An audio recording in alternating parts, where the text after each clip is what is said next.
क्या आप जानते हैं महाभारत में सिर्फ एक ऐसे पात्र थे जो स्वर्ग में अपने शरीर सहित प्रवेश करते हैं। ना वो सर्वश्रेष्ठ धनुर्धर अर्जुन थे, ना ही सबसे शक्तिशाली भीम, और ना ही भीष्म पितामह और गुरु द्रोणाचार्य। वो थे युधिष्ठिर। पर जब वो स्वर्ग में प्रवेश करते हैं, वो कुछ ऐसा देखते हैं जो उन्होंने शायद कभी सपने में भी ना सोचा हो। वो देखते हैं कि स्वर्ग में राजगद्दी पे बैठे हैं दुर्योधन, और उनके भातृजन और उनकी पत्नी द्रौपदी नरक में तड़प रहे हैं। ऐसा कैसे हो सकता है? दुर्योधन जैसा अधर्मी, जिसने पूरी जिंदगी अधर्म का साथ दिया, वो स्वर्ग में राजगद्दी शासन पे बैठे हैं, और उनके भातृजन जो पूरी जिंदगी धर्म के पक्ष में लड़े, वो नरक में तड़प रहे हैं। आइए जानते हैं आज की इस महाभारत के आखिरी पर्व में ऐसा क्या घटित हुआ जिसने धर्म और अधर्म की परिभाषा ही बदल दी।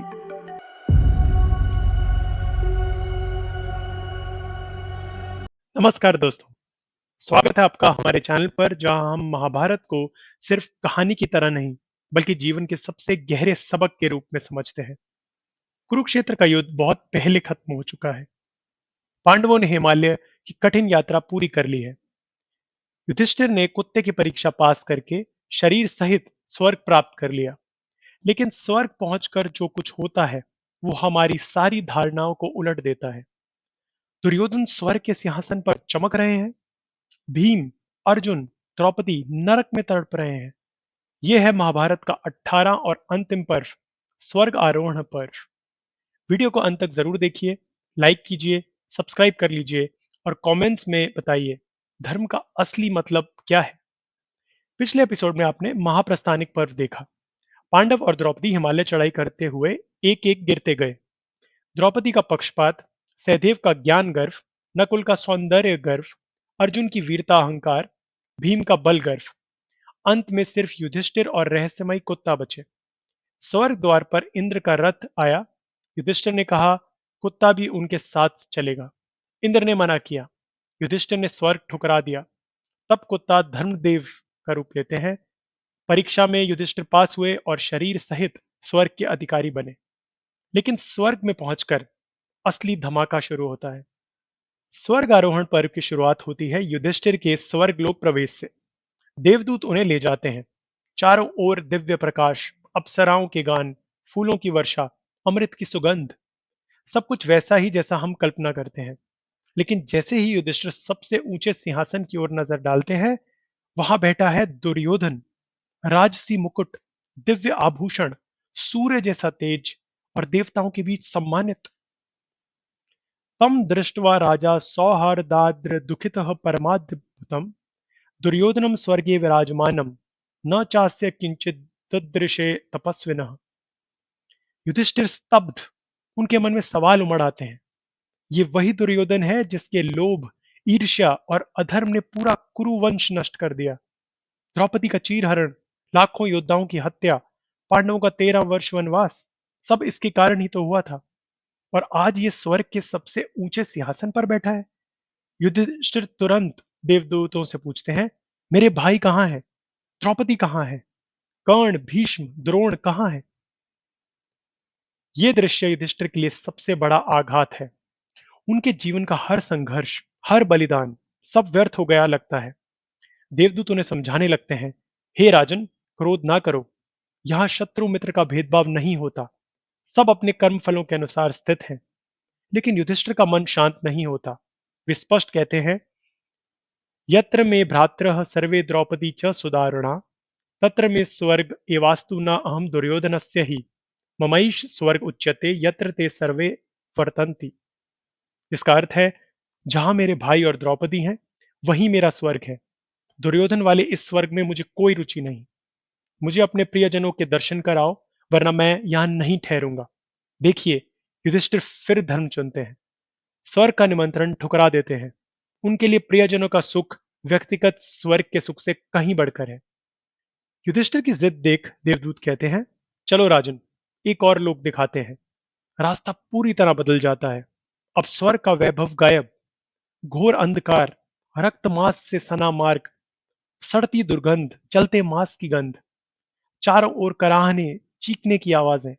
हवा में धुएं के गुबार, रक्तमासमयम गर्तम नरकम घोर दर्शनम, दुख शब्देन समनादम पापिनाम विवर्जितम, कृधंक पट्टिनाश्च श्रावणात् भयावहा। युधिष्ठिर डरते नहीं, आगे बढ़ते हैं। पूछते हैं, ये कैसा स्थान है? देवदूत बताते हैं, ये नरक मार्ग है, पापियों का लोक। तभी दूर से परिचित आवाजें आती हैं, धर्मराज, राजन, हमारी सहायता करो। युधिष्ठिर के कदम थम जाते हैं। ये आवाजें पहचानी पहचानी सी लग रही हैं। युधिष्ठिर करीब जाते हैं और जो देखते हैं, उनका हृदय विदीर्ण हो जाता है।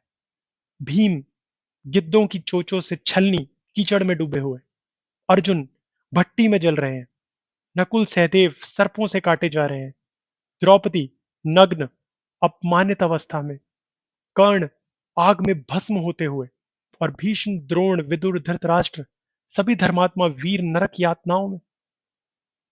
भैमं च परवीरं च नकुलं सहदैव कौ, द्रौपदीं चापि दृष्ट्वा तु कर्णं च नरके स्थितान्, अभिमन्युं च वीर्यवान् घटोत्कचं च वीर्यवान्, गांधारी चैव कृपं च द्रोणं भीष्मं च पार्थिवान्। युधिष्ठिर रो पड़ते हैं। ये वही योद्धा जिन्होंने मेरा साथ दिया, कर्ण जिसे मैंने अपना भाई माना, दुर्योधन स्वर्ग के सिंहासन पर, मेरे प्रियजन नरक में। ये कैसा न्याय है धर्मदेव? उन्हें करुणा होती है। सोचते हैं, मेरी उपस्थिति से इन्हें थोड़ी शांति मिल रही है, अगर मैं चला गया तो ये और तड़पेंगे। युधिष्ठिर फिर निर्णय लेते हैं, ना अहम स्वर्गम गमिष्यामि भ्रातॄन् विनायुतः कश्चित्, द्रौपदीं पापतिं विना कर्णम वा मित्रवत्सलः, यत्रैते तत्र गच्छामि नरके वा स्वर्गे वा। मैं अपने भाइयों द्रौपदी और कर्ण को छोड़कर स्वर्ग नहीं जाऊंगा। जहां वे हैं, वही मेरा स्वर्ग है, चाहे नरक ही क्यों ना हो। युधिष्ठिर का ये महान त्याग देख यमराज, इंद्रदेव और धर्मराज प्रकट होते हैं। मायया त्वाम परीक्षार्थम दर्शितम नरकम महत्, पुण्यवन्तः पितृभिः संगताः स्वर्गगामी भव, न तू ते नरके नित्यम कदाचिद अपि पार्थिव, शनिनैव दृष्टम त्वया मायया परिपालिता। खुलासा होता है, ये सब माया परीक्षा थी, नरक वास्तविक नहीं था। विशेष कर्मफल नियम बताया जाता है। अधिक पुण्य प्लस थोड़ा पाप वाले को पहले नरक का क्षणिक दर्शन, फिर शाश्वत स्वर्ग। अधिक पाप प्लस थोड़ा पुण्य वाले को पहले स्वर्ग का क्षणिक सुख, फिर दीर्घ नरक। पांडवों ने अतुलनीय धर्म किया, इसलिए पहले नरक दर्शन, फिर शाश्वत स्वर्ग। तुम्हारी करुणा और निष्ठा ने अंतिम परीक्षा पास कर ली। अब युधिष्ठिर को दिव्य सरोवर में स्नान के लिए लिया जाता है। वे पावन जल में डुबकी लगाते हैं। जैसे ही जल से ऊपर आते हैं, मनुष्य देह से दिव्य तेजस्वी शरीर की तरफ बढ़ते हैं। युद्ध क्रोध छोड़कर शुद्ध चैतन्य, दुर्योधन से द्वेष हटकर निष्पक्ष प्रेम पाते हैं। पासे हारने का शोक सर्वव्यापी आनंद में तब्दील हो जाता है।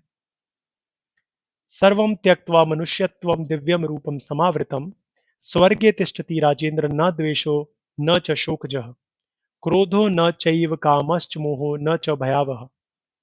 देवता कहते हैं, अब पुरानी शत्रुताएं, व्यक्तिगत शिकायतें समाप्त। यहां सब अपने कर्म फलों के साथ शुद्ध अवस्था में स्थित हैं। अब युधिष्ठिर सच्चे स्वर्गलोक में प्रवेश करते हैं। वहां उन्हें मिलते हैं भीम, अर्जुन, नकुल, सहदेव, द्रौपदी, कर्ण, भीष्म पितामह, द्रोणाचार्य, विदुर, गांधारी, सभी अपने दिव्य स्वरूपों में।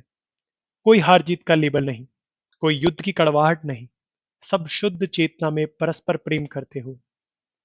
सर्वे ते स्वर्गे तिष्ठन्ति दिव्य रूप समन्विताः, न कश्चित् द्वेष मुद्रिग्रह स्वकर्म फल भागिनः, न चास्य किंचित ददृश्य तपस्विनः। धर्मदेव अंतिम आशीर्वाद देते हैं, तुमने जीवन भर दूसरों के सुख को अपने सुख से ऊपर रखा। करुणा, निष्ठा, त्याग, तीनों परीक्षाएं पास की। यह अवस्था तुम्हारी कमाई है। पर्व के अंत में सबसे रोचक खुलासा। व्यास जी ने मूल महाभारत 60 लाख श्लोकों का रचा था। 30 लाख श्लोक देवताओं के लिए, 15 लाख श्लोक पितरों को, 4 लाख श्लोक यक्ष राक्षसों को, और सिर्फ 1 लाख श्लोक मनुष्य के योग्य।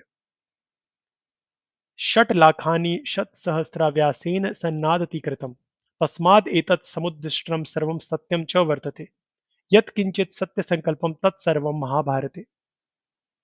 जो कुछ सत्य के रंग हैं, सब महाभारत में मिल जाएंगे। हमारा महाभारत भी कंडेंस्ड विजडम ही तो है।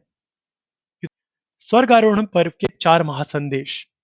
पहला, स्वर्ग और नर्क कर्म फल के अनुभव से होते हैं। पहले नर्क फिर स्वर्ग, या वाइस वर्सा।